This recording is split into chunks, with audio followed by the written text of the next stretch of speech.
Now, this week, tonight's big story, this week is obviously a time for joy and for love and celebrations. But for a lot of families, it also marks a somber milestone. This week marks 6 months, if you can believe it, since a record heat wave gripped Oregon for 3 days and killed close to 100 people. In the aftermath of that heat wave, public officials pressed on how that could possibly happen, vowed to conduct a full, detailed analysis of their response to the heat wave. And if anything needed changing or fixing, they would change it and they would fix it. It was a noble goal. So tonight, half a year later, we wanted to know how many of those in-depth analyses that we were promised have actually come to fruition. In other words, who's learning from the heat wave? In the aftermath of June's record-setting heat wave, the stories poured out. I wasn't going out in that weather. We didn't go out at all. It felt very claustrophobic. It was hard to breathe. We spent, my neighbors and I, 2 hours watching the police, coroner, and other state officials prepare this man's body. Close to 100 Oregonians died. Many were older, in poor health. Several people died in public housing and in homes without air conditioning. Common threads pieced together after journalists pressed the state for the names of the dead.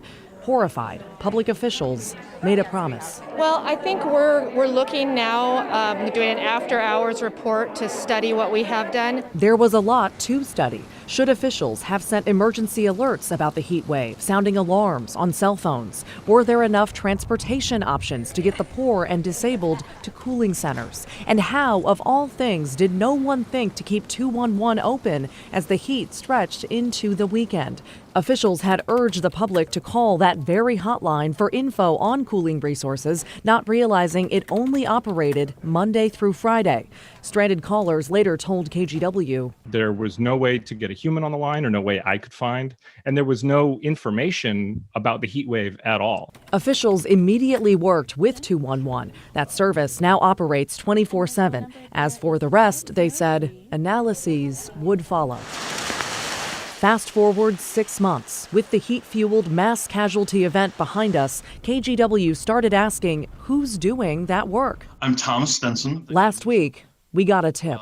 I'm the Deputy Legal Director at Disability Rights Oregon. Disability Rights Oregon, a local nonprofit, has been pressing the state further, demanding not just the names of the dead, but medical examiner reports. Plus, I spent a lot of time going over social media, going over other court documents that may help me understand what's going on in somebody's life. Tom Stenson's key question, how many of those who died had disabilities? And how many of them could have lived if officials had taken their specific needs into account? As often happens with disaster planning, the plan's aimed at people who are easy to reach, not at the people who need to be reached. The people who have computers and good internet access and smartphones, they're likely to also have the resources to, get themselves through a heat wave. The people who are most likely to be affected are actually somewhat hard to reach, and we need to understand who's actually dying in these heat waves. Case in point, he says, Ashlyn Maddox. Don't worry, I'll always be there for you, Ash. Through the good times and the bad times. I'm here. Your mama's here. KGW broke the story of Maddox's death back in August. Last month, her family asked to meet us at her grave, marking what would have been her 37th birthday. Maddox died during the June heat wave.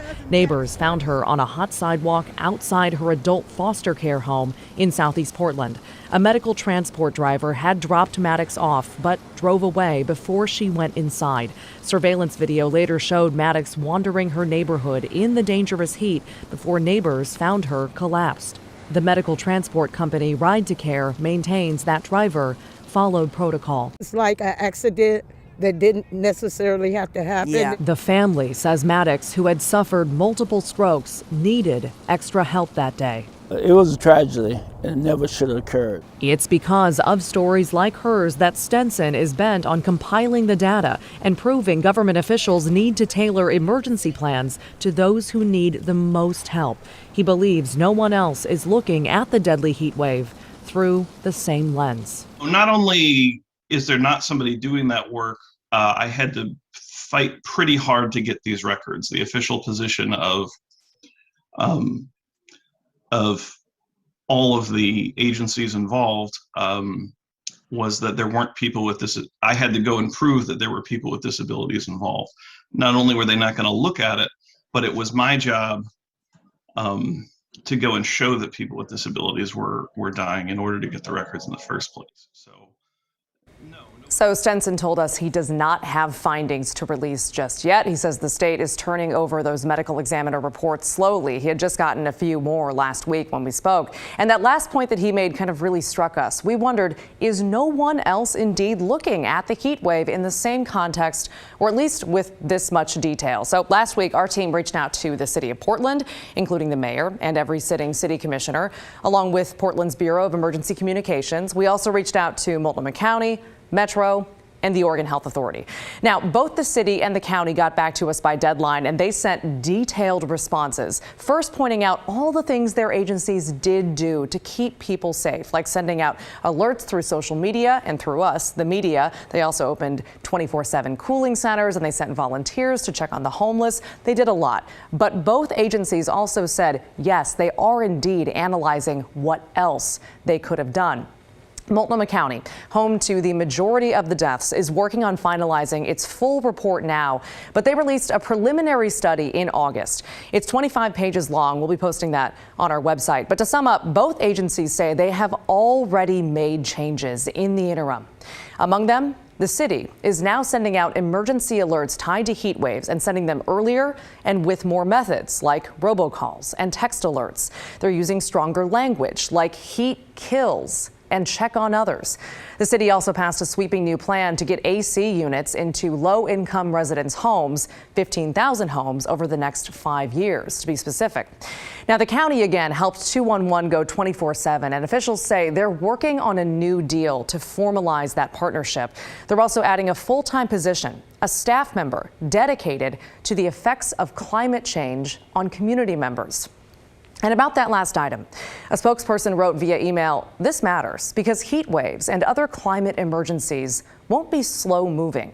They will be a chaotic, rapidly changing emergencies where to be successful, we must have existing relationships with every category of people who are vulnerable.